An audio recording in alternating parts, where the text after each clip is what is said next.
We live in strange times. Extraordinary events keep happening that undermine the stability of society. Teen depression is up, media is distrusted, hostility is on the rise, and it's all fueled by the supercomputers in our own pockets. This video helps explain how we got here. It's about how a bank robbery in Sweden in 1973 and the software of a Harvard student in 2004 coalesced to create some of the mess we find ourselves in today. To create a simpler and more addictive version of the world, one that we all went along with because the complexity of the modern world was just too much. And as this surreal world grew, we went along with it because its simplicity was reassuring. But this fake world actually started to hurt us. The story begins in the sleepy Scandinavian city of Stockholm.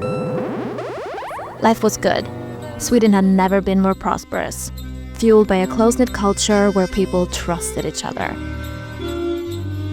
But Jan Erik Olsson had different ideas. While on prison leave, he held up a bank and took 4 hostages. Now, bank robberies weren't exactly uncommon, even in Stockholm, but what happened changed the way we look at human psychology forever. The bank siege, with the hostages, dragged on for 4 excruciating days. Police, knowing they were dealing with an impulsive criminal, were measured in their response. So they waited, and they waited. And then something truly extraordinary happened. After days in a pressure cooker situation, the hostages bonded emotionally with their captor. Their alliance switched to their captor. They were now on the bank robber's side. They were protecting and defending him. One hostage, Kristin Enmark, said she felt safe and feared that the police might escalate the situation by using violent methods. To the outside world, it seemed like complete madness. But those who would later analyze the behavior of the 4 hostages would discover something far more profound. The Stockholm Syndrome was a complex survival mechanism to increase the chances of surviving an imminent threat. It's a survival instinct that can occur under stress, and in extreme conditions, sometimes it makes total sense. Then in 2004, something magical happened on the Ivy League campus of Harvard University. Mark Zuckerberg had just launched the Facebook, as it was known then, to anyone with a Harvard email address. All of a sudden, the most sophisticated social interactions moved to a computer screen for the very first time. And this was just the beginning. It would change the way we all communicate with each other forever. But this is a story that you know, because you were a part of it too.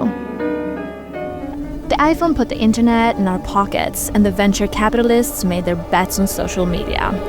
And they made their demands.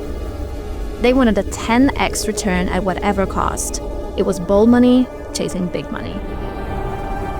So as the world of social media grew, so did the thirst for our data. Then social media became mass media. News made a deal with the devil, moved online, and started chasing clicks. Then came the rise of the creator and the influencer. And for them to survive, they needed us to be glued to our screen.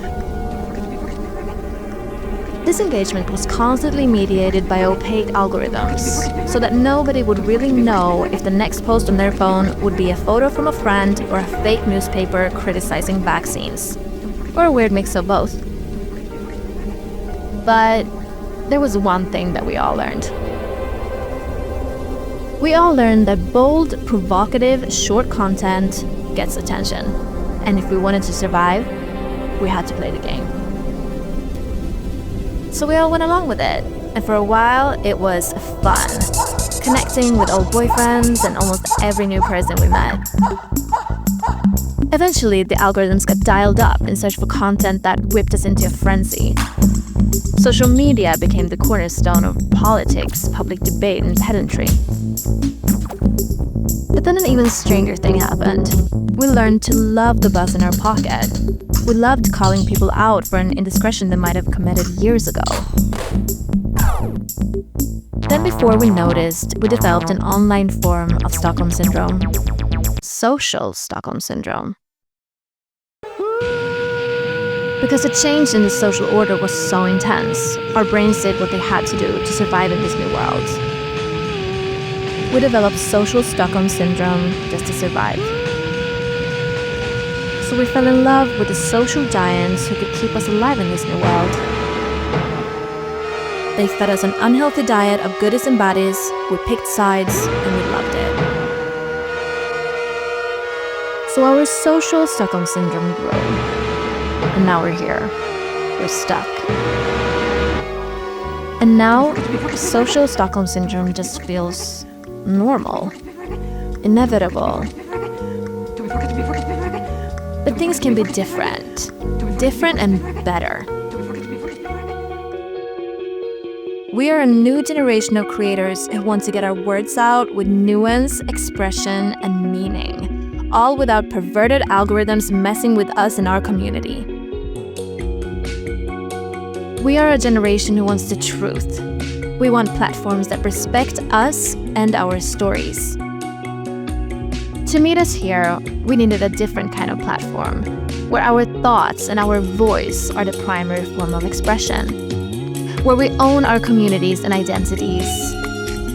Because it's how we use our voices that makes us all human and all unique. And nah, the irony isn't lost on us. That the cure for social Stockholm syndrome was born right here in Stockholm. It just was not meant to be like this. So, can we all just get back to talking?